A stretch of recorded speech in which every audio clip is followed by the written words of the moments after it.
हाम्रो बीचमा जनता जान्न चाहन्छन् कार्यक्रममा नेपाली कांग्रेसका नेता श्याम घिमिरे र नेपाल कम्युनिस्ट पार्टी माओवादी केन्द्रका नेता हितबहादुर तामाङ हुनुहुन्छ। यहाँहरु दुवैलाई म कार्यक्रममा स्वागत गर्न चाहन्छु। धन्यवाद श्यामजी, अब सरकारको नेतृत्व कांग्रेसले कहिले गर्छ हाम्रो देशमा बताउनुस् त?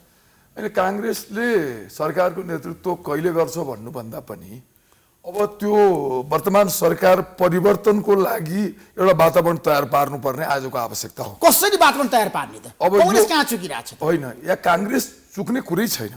कांग्रेसले त यसपटक त पहल गरेन नि त श्यामजी। नेपाली कांग्रेससँग अहिले जम्मा 63 सिटमा दुईटा निलम्बनमा छन्, दुईजना सांसद, विजय कुमार गच्छदार जम्मा विजय गच्छदार र अफ्ताब आलम, र जम्मा 61 सिट हामीसँग छ। 138 सिट हामीलाई सरकार बनाउन आवश्यक पर्छ।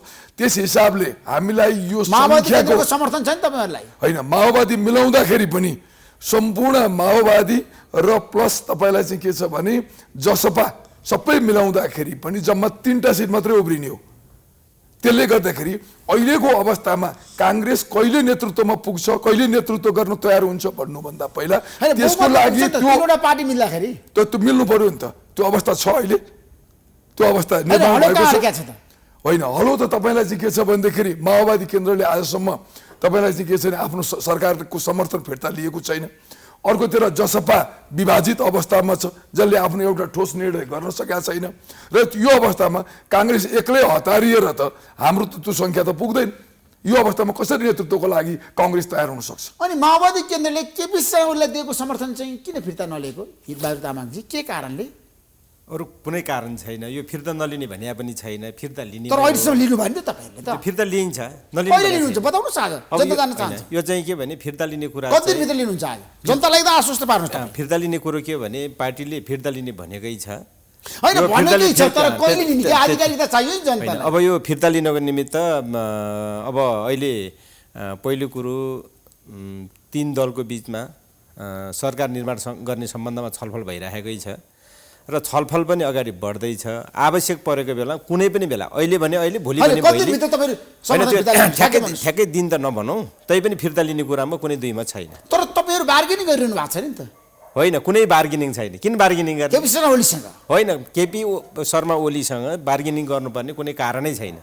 किन कारण छैन भने केपी शर्मा ओलीको नेतृत्वको सरकारमा अहिले हामी सहभागी हुने कुरो हुँदैन कुनै पनि हिसाबले। किनभने अस्ति हाम्रो बरु नेपाली कांग्रेससँग हाम्रो छलफल अगाडि बढिरहेछ, जनता समाजवादी पार्टीसँग हाम्रो छलफल अगाडि बढिरहेछ।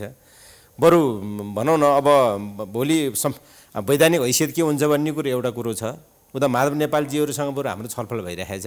त्यसकारणले यो केपी ओलीसँग चाहिँ अब बार्गेनिङ गर्नुपर्ने हाम्रो कुनै कारण छैन, एक रति पनि। होइन, त्यसो भए संसद पुनर्स्थापना भइसकेपछि तपाईहरुले किन चाहिँ समर्थन कायम राख्नुभयो त? के कारणले जनता जान्न चाहन्छन् बताउनुस् त? होइन, अरु हैन, समर्थन फिर्ता लिनलाई कुनै समस्या छैन। त्यो समस्या छैन भने किन समर्थन फिर्ता लिन सक्नु भएको छैन त? लिने कुरो गरिराखेकै छ, लिने कुरो गरिराखेकै छ। हैन, तपाईहरु डबल स्टारमा हुनुहुन्छ आज नेपाली राजनीति? होइन, त्यो कुनै पनि हिसाबले मात्रै के हो भने यो समर्थन लिने कुरो ठुलो होइन। एउटा कुरो त उहाँहरू अहिले पनि अब हामीले स्पष्टीकरण सोधिराखेका छौँ, जो चाहिँ उता जाने मन्त्री खाने चाहिँ अब हाम्रो मन्त्रीज्यूहरूसँग तपाईले कारबाही गर्नै सक्नु भएन। तपाईहरु कुरा उहाँले कारबाही पनि गरिन्छ, कारबाही गर्नलाई कुनै आइतबारै लाग्दैन। कारबाही गर्न सक्नु त? लेखराज भट्टराईले कारबाही गर्न सक्नु? किन नगर्ने? तैपनि हैन, गर्ने कुरा पार्टीको तर्फबाट मन्त्री बन्नु होइन, गर्ने कुरामा कुनै किसिमको समस्या हुँदैन। तर एउटा कुरो के भने कोही पनि मान्छे गल्ती गरिसकेपछि हामी सचेर आउँछौँ, त्यही पार्टीमा चाहिँ काम गर्ने चाहिँ अवसर हामीलाई दिनु पर्यो भनेर चाहिँ भनेको स्थितिमा फेरि हामी पछि पनि हट्दैनौँ। कतिपय सन्दर्भमा हामी खालि यो प्राविधिक कुरो मात्रै गर्दैनौँ, हामी राजनीतिक हिसाबले पनि सोच्छौँ। त्यसो भएको कारणले गर्दाखेरि उहाँहरूलाई कारबाही नगरेको नसकेर पनि होइन, अहिले सरकारबाट फिर्ता बोलाउने काम नभएको उहाँहरूलाई पछिसम्म समर्थन गर्ने र बार्गेनिङ गर्ने शर्तमा पनि होइन। श्यामजी, अब तपाईहरु किन चुप लाएर बस्ने त? अब पार्टी सभापति शेरबहादुर देउवालाई प्रधानमन्त्री बनाउनु छ, अवसर त हितबहादुर तामाङले दिनु हो। होइन, हितबहादुरजीले अहिले एउटा कुरा भन्नुभयो, तर एकदम एउटै कुरा छ। उहाँहरू हिजो एउटै पार्टी भएर उहाँहरू बस्नुभयो, अहिले पार्टी अलग भयो। उहाँहरूले समर्थन आफ्नो फिर्ता लिने बित्तिकै औपचारिक रूपमा फिर्ता लिनु पर्यो। अब त्यो सडकमा भाषण गरिदिएर तपाईँको टेलिभिजनमा आएर बोलिदिएर त भएन। उहाँहरूले संसद सचिवालयलाई जानकारी गराएर राष्ट्रपतिलाई पनि दिनुपर्छ, संसद सचिवालय दिनुपर्छ, सभामुखलाई दिनुपर्छ। औपचारिक रूपमा उहाँहरूले आफ्नो समर्थन फिर्ता लिने बित्तिकै अहिलेको वर्तमान सरकारले संविधान त 30 दिनभित्रमा यो चाहिँ के छ भने विश्वासको मत लिनुपर्छ। त्यो बेलामा त विश्वासको मत तपाईँलाई चाहिँ काङ्ग्रेसले कसरी दिन्छ? त्यो दिँदैन। त्यो आफसे सरकार चाहिँ के छ भने एउटा चाहिँ नयाँ सरकार निर्माणको प्रक्रियामा आफै तपाईँलाई चाहिँ जान्छ। या त केपी ओलीलाई नि समर्थन फिर्ता लिने बित्तिकै तपाईँ नयाँ सरकार बनाउन लाग्नुहुन्छ? होइन, ठ्याक्कै भन्नुहोस्। होइन, उहाँले बहुमत जुटाउन सक्नुभयो, उहाँले विश्वासको मत लिन सक्नुभयो भने उहाँकै सरकारले निरन्तरता पाउला। यदि उहाँले बहुमत जुटाउन सक्नु भएन, उहाँले विश्वासको मत लिन सक्नु भएन भनेदेखि नयाँ सरकारको प्रक्रियामा जान्छ र त्यसको लागि त यसको साँचो त उहाँहरूकै हातमा छ, माओवादीकै हातमा छ, साँचो छ। उहाँहरूले जबसम्म उहाँहरूले आफ्नो समर्थन फिर्ता लिने बित्तिकै त उहाँ के छ भनेदेखि वर्तमान सरकारले विश्वासको मत लिन त 30 दिनभित्रमा बाध्य हुन्छ। तर विश्वासको मत लिनुपर्छ भने देवगुरुले भन्नुभएको छ केपी शर्मा ओलीले 23 गते भित्र। होइन, त्यो उहाँहरूले भन्नुभयो, तर अब त्यो विषयमा पनि विवाद हुन सक्ला। विवाद होइन, त्यो कुरा उहाँले भनेको कुरा बेठिक छैन, बेठिक छ भनेर म भन्दिनँ, तर यसमा विवाद गर्न सक्ने ठाउँ छ। तर यदि उहाँहरूले विश्वासको मत झिक्दिनु भयो भने उहाँहरूले चाहिँ के छ भनेदेखि समर्थन फिर्ता लिने बित्तिकै त विश्वासको मत लिन त उनीहरू के अरे वर्तमान सरकार बाध्य हुन्छ। तर यतिमा मात्रै कुरा टुङ्गिँदैन ऋषिजी। कुरा के छ भने उहाँहरूले यो गर्दैमा पनि सरकार गिर्दैन। यदि केपी ओलीजीले जसपाको समर्थन लिन सक्नुभयो भनेदेखि त उहाँले आफ्नो सरकार बचाउन सक्नुहुन्छ। त्यस हिसाबले साँचो उहाँहरूका मात्रै छैन, जसपाको हातमा पनि त्यत्तिकै साँचो छ। तर आज हाम्रो हातमा चाहिँ निर्णायक साँचो चाहिँ हाम्रो हातमा छैन। हितबहादुरजी, मलाई के बताउनुहोस् भन्दाखेरि अहिलेको अवस्थामा तपाईँहरूले पनि सरकार दिएको समर्थन फिर्ता नलिरहँदाखेरि अन्यलता त बढ्यो नि, समस्या त जटिलतातिर गयो नि, हुन सक्ने राजनीति निकास निस्केन नि। ठिकै, एक हिसाबले हेर्दाखेरि त्यो पनि जस्तो देखिने। तर के भने नेपाली काङ्ग्रेसले अहिले सरकारमा जान नखोजेको मात्रै अहिलेको सरकारलाई नेकपा माओवादी केन्द्रले समर्थन गरिरहेको कारणले होइन है। उहाँहरूले तर कांग्रेसका नेताहरूले त्यही भनेका छन्, माओवादी केन्द्रले समर्थन फिर्ता लियोस्, हामी निर्णय गर्छौँ। एउटा तत्काल चाहिँ त्यो पनि लिइदिए हुन्थ्यो भन्ने कुरा चाहिँ हो। तैपनि फेरि के हो भने नेपाली काङ्ग्रेस एउटा जिम्मेवार शक्ति भएको कारणले गर्दाखेरि जबसम्म सरकार निर्माणको पहल कदमी अगाडि बढाइसकेपछि सरकार निर्माण गर्न सक्ने चाहिँ अब निश्चित चाहिँ अब आधार देखिन्न, तबसम्म चाहिँ त्यो निश्चित नभएको कुराको चाहिँ थालनी गर्ने, त्यसको चाहिँ अब पहल गर्ने कुरा पनि त्यति चाहिँ राम्रो हुँदैन। त्यस कारणले यसलाई चाहिँ धेरै हतार गरेर गरिरहनु पर्ने अवस्था होइन भनेर चाहिँ उहाँहरूले भनिराख्नु भएको छ। होइन, मात्र त्यो कारणले त्यो उसो हो भने म पनि यहाँबाट चाहिँ म भन्छु, उसो भने म यहाँबाट भन्छु, नेकपा माओवादी केन्द्रले केपी ओली शर्माको सरकारलाई दिएको समर्थन फिर्ता लिन बित्तिकै हाम्रो नेतृत्वमा सरकार बनाउन हामी अगाडि बढ्छौँ भनेर मात्र उहाँले त्यस्तो ग्यारेन्टी दिन सक्नुहुन्छ त? त्यो पनि सक्नुहुन्न। त्यो होइन, तामाङजीको तर्कसँग तपाईँको सहमत छैन? ठ्याक्कै भन्नुहोस्। उहाँहरूले हेर्नुहोस्, सबभन्दा पहिला त उहाँहरूले समर्थन फिर्ता लिने बित्तिकै यो विद्यमान सरकारले 30 दिनभित्रमा चाहिँ के छ भने विश्वासको मत लिनुपर्छ र विश्वासको मत लिन नसक्ने बित्तिकै अर्थात् लिन सक्नुभयो भने केपी ओलीकै सरकारको निरन्तरता होला, लिन नसक्ने बित्तिकै त के छ भने नयाँ सरकार निर्माणको प्रक्रिया तामाङजीले भन्नुभयो नि, तपाईको अवसर हुने कि नहुने? सुन्न न, उहाँले विश्वासको मत फिर्ता लिइसकेपछि बताउनुस् तपाईँ। यो सरकारको वैधानिकता गुम्नु पर्यो अनि मात्रै हाम्रो चाहिँ पालो आउँछ र यसले विश्वासको मत लिन सकेन भने अर्थात् यो सरकारको विश्वासको प्रस्ताव नल्याउने हजुर होइन, त्यसको लागि पनि तपाईँलाई के गर्नु पर्यो? उहाँहरूले के गरेर बस्नु भएको छ श्याम घिमिरेजी? उहाँहरूले सबभन्दा पहिला उहाँहरूको समर्थन फिर्ता हुनु पर्यो र जसपाको चाहिँ के छ भन्दाखेरि तपाईँलाई चाहिँ निर्णय एकबद्ध भएर निर्णय आउनु पर्यो अनि मात्रै हामी अविश्वास प्रस्ताव राख्न सक्छौँ। हामी अविश्वासको प्रस्ताव आज राखिदिउँ अनि त्यसपछि गएर त्यो अविश्वासको प्रस्ताव भोलि फेल हुन्छ अनि अर्को 1 वर्षसम्म त फेरि अविश्वास प्रस्ताव ल्याउन पाइँदैन। त्यो अवस्थामा त यो सरकार त झन् अजामर हुने भयो र त्यो अवस्थामा जानु के उपयुक्त हुन्छ? बुद्धिमानी। त्यसमा अब नेपाली कांग्रेस केपी शर्मा ओलीको नेतृत्व सरकार ढाल्न चाहँदैन। होइन, ठ्याक्कै भन्नुहोस्, तपाईँले यही भन्न उत्तर दिनुहोस् तपाईँ। आज तपाईँ खुलासा गर्नुहोस्, हामी केपी शर्मा ओलीसँग सम्झौता गर्छौँ, सुन्नु न, तपाईँले मिलेर जान्छौँ। सुन्नु न, नेपालको संविधान अनुसार श्यामजी सुन्नुहोस् है त, नेपालको संविधान अनुसार तपाईले एकचोटि अविश्वासको प्रस्ताव फेल भइसकेपछि अर्कोचोटि अविश्वास प्रस्ताव लाग्न 1 वर्ष कुर्नुपर्छ। कुर्ने अनि 1 वर्ष कुर्नुस् त होइन, अहिले अविश्वास प्रस्ताव ल्याउनुस् होइन। त्यसैले बरु समय परिपक्व होस्, जसपाको पनि निर्णय आओस्, माओवादी केन्द्रले पनि आफ्नो समर्थन चाहिँ फिर्ता लियोस्, त्यसपछि कांग्रेसले निर्णय गर्छ भनेर त्यो निर्णयको त्यो उहाँहरू दुईटै शक्तिहरूको चाहिँ निर्णयको प्रतीक्षामा कांग्रेस बस्छ। तामाङजी मलाई बताउनुस् त हामी नेतृत्व गर्न तयार छौं नि यो देशमा केपी शर्मा ओलीकै नेतृत्व सरकारलाई बलि बनाउन चाहनुहुन्छ हो? होइन किन होइन? त्यही देखियो नि भित्र होइन, भित्र रहस्य तपाईँको सारघाट। हामी अहिले भने अहिले, भरे के अरे भोलि भने भोलि केपी ओलीको सरकार कुनै पनि हिसाबले टिकेको देख्न हामी चाहँदैन। तर टिकिरहेछ नि त। टिकिरहेको तपाईँकै कारणले। टिकिरहेको हाम्रो कारणले होइन। कसरी होइन? तपाईँले सरकारलाई समर्थन दिनुभएको छ अनि हाम्रो कारणले होइन भने एउटा त के हो भने भन्नु अहिले संसदीय के अरे संसदभित्रको एउटा गणितीय चाहिँ अब अवस्था जुन छ, गणितीय खेलमा तपाईँ लाग्नु भएको छ नि त। गणितीय अवस्था तपाईँको जुन समर्थन छ नि छ, त गणितीय अवस्था जुन छ मलाई बताउनुहोस् न। त्यसले केही समस्या पारेको छ, त्यो कुरो निश्चितै हो है। त्यो भएको कारणले नै उहाँले भन्नुभएको कुरो र मैले भनेको कुरोमा खासै भिन्नता छैन। उहाँहरूले कांग्रेस र माओवादी केन्द्र मिलेर जान्छ अब ठ्याक्कै भन्नुहोस्। होइन, हामी मिल्न एकदम तयार छौँ। हामी मिल्नको लागि नै मिल्नको लागि तयार छौँ। मिल्ने भनेर अहिलेसम्म चाहिँ शीर्ष नेताहरूको बिचमा छलफल भइरहेको पनि छ, हैन छलफल त प्रचण्ड र शेरबहादेवको बिचमा र चाहिँ अब अहिलेसम्मको अवस्था हेर्दाखेरि सैद्धान्तिक हिसाबले सकारात्मक पनि छ। मात्रै के हो भने हामीले सकारात्मक खालको निष्कर्षमा पुग्न सकिरहेको छैन। यो निष्कर्षमा पुग्न नसक्नको कारण चाहिँ यो दल के अरे संसदभित्रको जुन गणितीय चाहिँ अब अवस्था छ नि त्यसले अलिक समस्या पारेको छ। त्यो भएर मात्रै हो नेपाली कांग्रेसलाई हामीलाई के लाग्छ भने नेपाली कांग्रेस जस्तो एउटा लामो चाहिँ लोकतान्त्रिक इतिहास भएको पार्टीले अहिलेको यो प्रतिगमनको चाहिँ नेतृत्व गर्ने केपी शर्मा ओलीको सरकारलाई समर्थन गर्छ भन्ने हामीले सोचेका पनि छैनौँ, कल्पना पनि गरेका छैनौँ। के प्राविधिक समस्याहरू हैन कांग्रेसले गर्यो भने तपाईहरु के गर्नुहुन्छ त फेरि?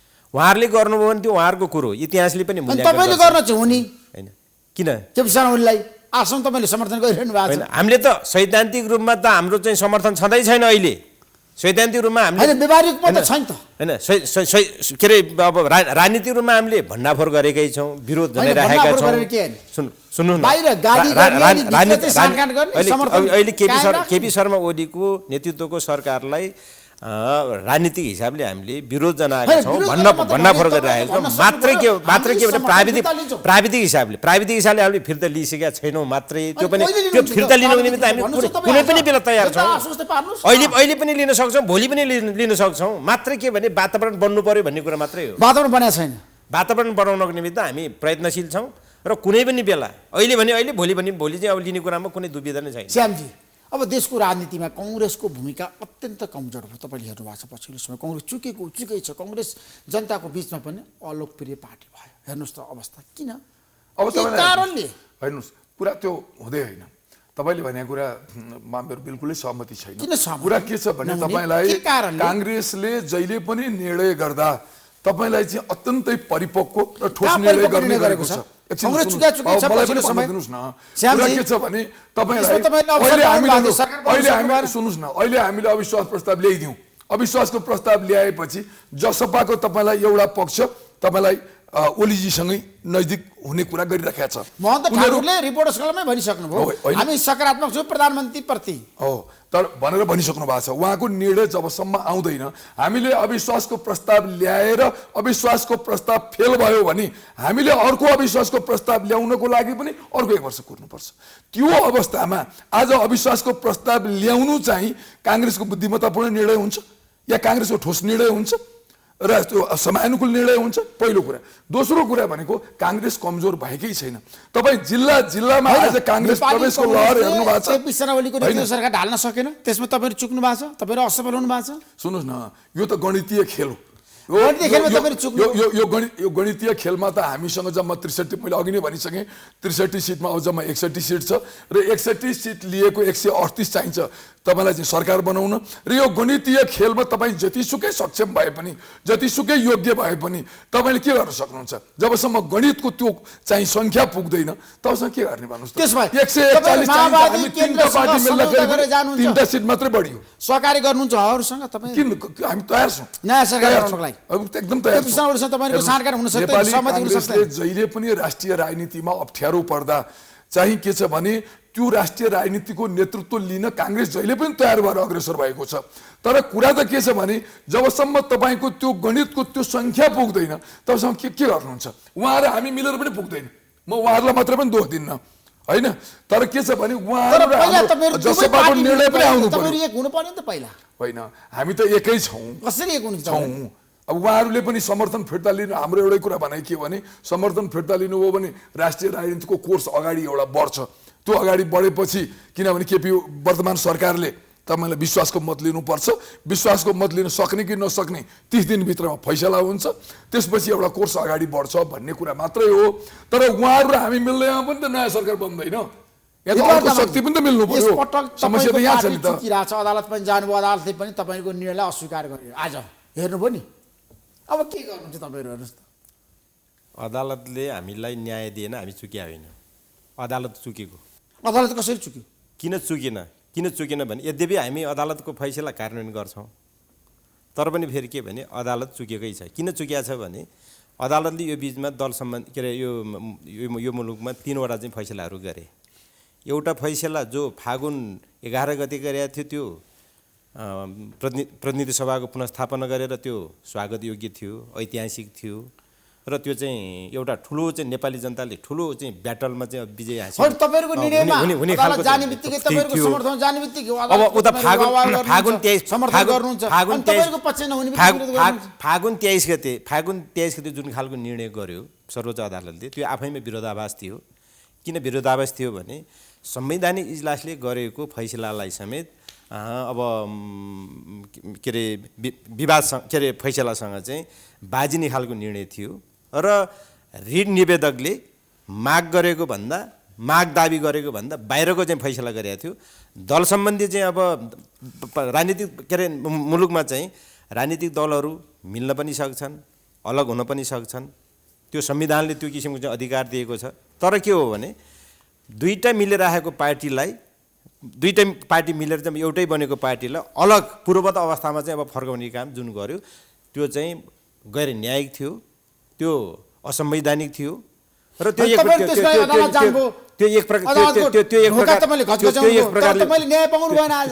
प्रकारले भन्ने हो भनेदेखि त्यो चाहिँ अब एकदम चाहिँ राजनीतिक खालको पूर्वाग्रहबाट चाहिँ त्यो आएको चाहिँ निष्कर्ष थियो। अहिले पनि जुन निर्णय गर्यो नि आज त्यो निर्णय पनि के हो भने दलहरूको यो स्वतन्त्रतामाथिको चाहिँ यो प्रहार हो। दलहरू मिल्न पनि पाउँछन्, दलहरू अलग हुन पनि के अरे सक्छन्। त्यो अधिकार संविधानले दिएको हुँदाहुँदै पनि अहिले जुन खालको चाहिँ त्यो खारेज गर्ने एक प्रकारले त्यो अस्वीकार गर्ने खालको निर्णय गर्यो नि, फैसला गर्यो नि, यो राम्रो होइन। यसले नेपालको लोकतान्त्रिक चाहिँ अब इतिहासमा यसले राम्रो खालको प्रभाव निश्चितै पार्दैन। तैपनि फेरि अब हामीले सर्वोच्च जस्तो चाहिँ एउटा महत्त्वपूर्ण के अरे एउटा सर्वोच्च न्यायिक चाहिँ अब निकायले गरेको फैसलालाई हामीले कार्यान्वयन चाहिँ त्यसो भए हिजो तामाङजी मलाई के बताउनुहोस् भन्दा अहिलेको अवस्थामा सरकारले विश्वासको मत लिनुपर्छ भने तपाईँले किन भनिरहनु भएको छ? के कारणले भने नि हिजो संवैधानिक इजलासले फैसला गर्दाखेरि यो अहिलेको चाहिँ केपी ओली शर्माको नेतृत्वमा भएको सरकार संविधानको धारा 76 को उपधारा 1 अनुसारको सरकार हो भनेर त्यहाँ प्रष्टसँग किटिया छ। जबकि 23 गतेको सर्वोच्चको फैसलाले अब त्यो एउटै पार्टी पूर्ववत अवस्थामा फर्क्यो भनिसकेपछि त्यो धारा 2 अनुसार चाहिँ त्यो रूपान्तरित भइसकेको छ, अथवा उपधारा 2 धारा 76 को उपधारा 2 अनुसार रूपान्तरित भइसकेको छ। त्यो भनेको के हो त भन्दाखेरि 2 वा 2 भन्दा बढी पार्टीहरूको बिचको चाहिँ यो चाहिँ गठबन्धन सरकार हो भन्ने कुरो हुन्छ। त्यसो भइसकेपछि यसले त के भने यसले त विश्वासमा मत लिनुपर्छ। संवैधानिक हिसाबले प्रश्न उठिसकेको छ, विश्वासमा लिनुपर्छ। फिर्ता नलिकन प्रधानमन्त्री कसरी विश्वासमा मत लिने? त्यो फिर्ता लिने कुरा त हामीले अब होइन, पहिला तपाईले फिर्ता लिनुस् अनि प्रधानमन्त्रीमा विश्वासको मत लिन्छु भन्नुभएको छ। के हो भन्नु? यस्तो कुरा हो, यस्तो यजमानजीले भनेको कुरा एकदम जायज हो। उहाँ धारा 76 को 1 अनुसारको प्रधानमन्त्री हुनुहुन्थ्यो। अब सर्वोच्च अदालतले दुईटा पार्टीलाई अलग अलग गरिसकेको अवस्थामा अब उहाँको प्रधानमन्त्रीको निरन्तरता हुँदा पनि धारा 76 को 2 अनुसार मात्रै हुने हो। त्यस हिसाबले उहाँले अब आफ्नो पदको निरन्तरताको लागि विश्वासको मत संसदबाट लिनुपर्ने हो। तर कुरा के छ भने अब उहाँहरू त संवैधानिक यो प्रावधान लोकतन्त्रका प्रावधानहरूलाई त सम्पूर्ण रूपमा स्वीकार गरेर आएको मान्छेहरू त होइन। म स्वयं उहाँहरूलाई पनि भन्छु, उहाँहरू पनि सँगै हुनुहुन्थ्यो। यो नेपालको संविधानले दुईटै पार्टीका के अरे चाहिँ एउटै मान्छे चाहिँ मतलब एउटै पार्टीका चाहिँ मान्छेहरू चाहिँ सभामुख र उपसभामुख, राष्ट्रिय सभाको अध्यक्ष र उपाध्यक्ष हुन पाइँदैन भन्ने स्पष्ट व्यवस्था गरेको छ वर्तमान संविधानले। तर उहाँहरूले यो 3 वर्षदेखि बसिराख्नु, उहाँहरू पनि सँगै हुनुहुन्थ्यो। यस्ता थुप्रै घटनाहरू भएका छन्। प्रश्न भनेको सरकार बुझेँ ऋषिजी, यस्ता कुराहरू भएका छन्। संविधानलाई पनि तपाईँलाई नमान्ने, अस्वीकार गर्ने अर्थात् त्यसलाई चाहिँ तपाईँलाई चाहिँ के छ भने भरिसके पन्छाउन खोज्ने यो प्रवृत्ति देखिएको छ वर्तमान सरकारमा। अब तर हाम्रो भनाइ यति मात्रै कुरा हो कि वर्तमान सरकारले यो कुरालाई पन्छायो पनि होला, किनभने म धारा 76 को हिजो दुईटा पार्टी अलग थियो, दुईटा अलग पार्टी हुँदाखेरि नै हामी सरकार बनेको हो। त्यो बेला म धारा 76 को 2 अनुसार नै बनेको प्राइम मिनिस्टर हुँ। मलाई जबसम्म माओवादी केन्द्रको समर्थन रहन्छ तबसम्म मैले चाहिँ छोड्नु के अरे विश्वासको मत लिनु पर्दैन भन्ने प्रधानमन्त्रीको दलिल हुनसक्छ। तर उहाँहरूले त्यहाँबाट फिर्ता लिएपछि त त्यो दलिल पनि त हट्ला नि त। त्यसमा पहिला फिर्ता लिनुपर्छ भने तपाईँहरूको बटम लाइन होइन ठ्याक्कै भन्नुहोस् यो होइन, ठ्याक्कै म भनिदिन्छु तपाईँलाई के छ भने उहाँको नैतिकता हुन्थ्यो र उहाँ लोकतान्त्रिक आचरण वर्तमान प्रधानमन्त्रीसँग हुन्थ्यो भने उहाँले यो अदालतको फैसलापछि तुरुन्तै विश्वासको मतको लागि पहल गर्नु पर्थ्यो। तर त्यो त नैतिकता उहाँमा देखिएन। नदेखिएपछि उहाँले विश्वासको मत उहाँहरूले फिर्ता लिनुभयो भने त उहाँ बाध्य हुनुहुन्थ्यो। त्यसो भए मलाई बताउनुहोस्, शेरबहादेव प्रधानमन्त्री बन्न सक्नुहुन्छ? होइन, त्यो सम्भावना त सकिन्छ छैन। सम्भावना त शेरबहादेवको नेतृत्व सरकार बन्छ होइन, म त्यो ठोकेर त म भन्न सक्दिनँ, किनभने मैले भने उहाँहरू हुनुहुन्छ, उहाँहरू मात्रै निर्णायक शक्ति होइन। जसपाको पनि हामीलाई सिङ्गो समर्थन चाहिन्छ। टुक्रिएको जसपाले पनि अथवा फुटेको जसपाले पनि हामीलाई पुग्दैन भनेपछि त्यो अवस्थामा तपाईँलाई जसपाको एकीकृत निर्णय एकदम किन भन्नुहुन्न? त्यसको लागि त अर्को हाम्रो काङ्ग्रेसमा संसदीय दलको नेता पनि उहाँ नै हो, पार्टी सभापति नै उहाँ नै हो। त्यसले गर्दाखेरि र पार्टीभित्र एक किसिमको सहमतिको वातावरण पनि बनिसकेको छ कि भोलिको प्रधानमन्त्री शेरबहादुरजी नै हो भनेर। हिजोआज तपाईँ जाउँ न, एउटा निष्कर्ष निकाल्नु त। त्यसमा केपी शर्मा ओलीको नेतृत्व सरकार कतिन्जेल रहला त? केपी ओली शर्माको सरकार ठ्याक्कै अब डेडलाइन नै तोक्न त गाह्रो छ, तर टिक्दैन। किन टिक्दैन भने एउटा त नैतिक हिसाबले, राजनीतिक हिसाबले, कानुनी हिसाबले यो सङ्कटमा परिसकेको छ। कसरी टिक्दैन त्यो आधार दिनुहोस्। अब किन किन किन किन भन्दाखेरि नि आफैमा एउटा कुरो किचलो छ। अघि भर्खर यहाँ तपाईँले बहस चलाउनु भयो नेकपाभित्र, के अरे नेकपा एमाले भित्र उहाँहरूले एकले अर्कालाई सिद्ध्याउने खेलमा लागिराख्नु भएको छ। त्यो आफैमा पनि त्यो सरकार ढाल्नको निमित्त एउटा आधार बन्न सक्छ। दोस्रो कुरो, जुन एउटै दललाई दुईटा दल बनाएर चाहिँ संविधान के अरे यो सर्वोच्च अदालतले जुन निर्णय गरेको छ त्यो पनि उनको निमित्त चाहिँ समस्या हो। र अर्को कुरो चाहिँ विगतदेखि अहिलेसम्म उनले जुन जुन चाहिँ हत्कण्डाहरू चाहिँ अपनाउँदै आए, जुन जुन खालका चाहिँ अब निर्णयहरू चाहिँ मुलुकलाई चाहिँ लाद्ने काम गरे उनले, त्यसबाट पनि उनको नैतिक धरातल एकदम कमजोर भइसकेको छ। त्यसो भएको कारणले गर्दाखेरि यसको अन्त्य त एकदम असम्भावी छ। तर के भने ठ्याक्कै डेडलाइन त अब हामीले तोक्ने कुरो भएन। Thank you so much. यहाँ दुई बेला म धेरै धेरै धन्यवाद दिन चाहन्छु। यहाँलाई पनि श्यामजी ल मेरो तर्फबाट धेरै धेरै धन्यवाद। Thank you so much. आइदिनु भयो। हजुर नमस्कार। हजुर नमस्कार।